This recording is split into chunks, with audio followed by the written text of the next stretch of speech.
અમદાવાદની સાબરમતી નદીનું સફાઈ અભિયાન છેલ્લા 3 દિવસથી શરૂ થયું છે, ત્યારે આ અભિયાનમાં 27,000થી વધુ નાગરિકો જોડાયા છે। નદીમાંથી 51 ટન જેટલો કચરો કાઢવામાં આવ્યો છે, ત્યારે આ કચરાનો નક્કી કરેલ સાઇટ પર નિકાલ કરવામાં આવે છે। બીજી તરફ ડ્રેનેજના જે કનેક્શન મળ્યા છે તેની સામે કાર્યવાહી કરાશે। આગામી દિવસોમાં પણ આ સફાઈ અભિયાન ચાલુ રહેશે। જ્યારે અમદાવાદમાં ખાણીપીણીની લારીઓ લગાવત ફેરિયાઓ સામે અવારનવાર ફરિયાદ ઉઠતી હોય છે, ત્યારે માધવપુરા વિસ્તારમાં ઈંડા અને નોનવેજની ગેરકાયદેસર લારીઓ મુદ્દે પણ મહાનગરપાલિકાના અધિકારીઓએ જણાવ્યું હતું કે માધવપુરા વિસ્તારમાં અનેક ગેરકાયદેસર લારીઓ ઊભી રહેતી હોવાથી માહિતી મળી છે। જો આ લારીઓ અનહાઇજેનિક ખોરાકનું વિતરણ કરતી હશે અને રોડ પર ઊભી રહેતી હશે તો તેને તાત્કાલિક હટાવવામાં આવશે।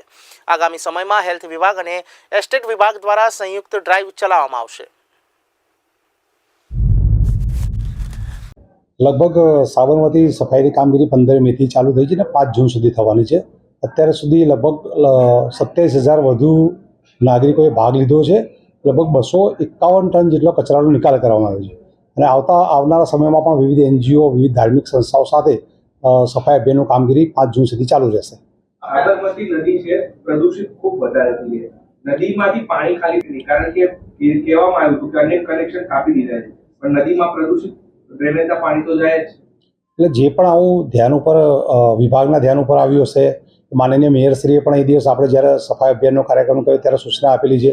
આવા કોઈ ધ્યાન ઉપર આવશે તો એની સામે નિયમોનુસારની કાર્યવાહી કરવામાં આવશે। અત્યાર સુધી કોઈ આંકડાકીય માહિતી એવી આવી છે, કારણ કે એક માહિતી એવી છે કે સેન્ટ્રલ બોર્ડ એ કમિટીમાં સભ્યશ્રી દ્વારા રજૂઆત કરવામાં આવી છે કે દરિયાકાંઠ ઘુમટના પાછળના રોડ ઉપર જાહેર રોડ ઉપર ગેરકાયદેસર રીતે લારી લગાવી અને નોનવેજ અને ઈંડાની વિતરણ કરવામાં આવે છે। જે અનહાઇજેનિક ફૂડ હશે એની અમે ફૂડ વિભાગ દ્વારા, એટલે જો અનલીગલી રસ્તા ઉપર દબાણ કર્યું હશે તો એસ્ટેટ વિભાગ દ્વારા સંયુક્ત કામગીરી કરવામાં આવશે નિયમોનો સામે।